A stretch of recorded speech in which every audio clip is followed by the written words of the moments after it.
شیخ ابو عمران واسطی رحمۃ اللہ علیہ فرماتے ہیں کہ میں ایک دفعہ مکہ مکرمہ سے نبی اکرم صلی اللہ علیہ وسلم کی قبر مبارک کی زیارت کی غرض سے نکلا۔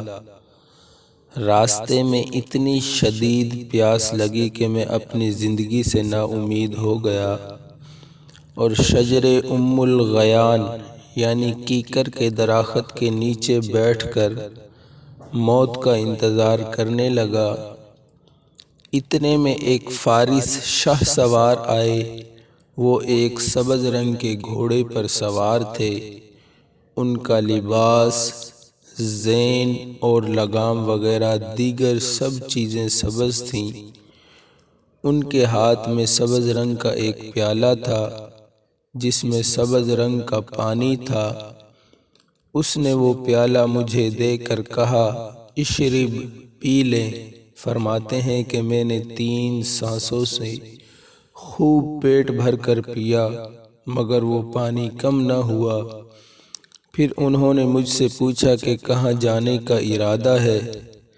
میں نے کہا مدینہ منورہ جا رہا ہوں تاکہ حضرت صلی اللہ علیہ وسلم اور آپ کے صاحبین حضرت ابو بکر و عمر رضی اللہ تعالی عنہما کی خدمت میں ہدیہ سلام پیش کروں۔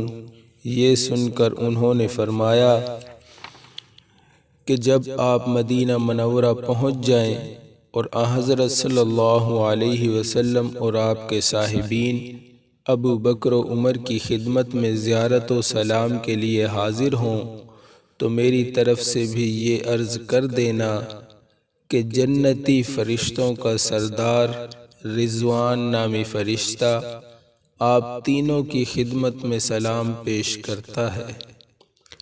معلوم ہوا کہ گھوڑے پر سوار ہو کر انسانی شکل میں آنے والا شخص رضوان نامی فرشتہ تھا جو جنتی فرشتوں کا سردار ہے، اور رضوان فرشتہ ہی بحکم خدا تعالی اس بزرگ کے لیے اللہ تعالی کی طرف سے پانی لے کر آیا تھا۔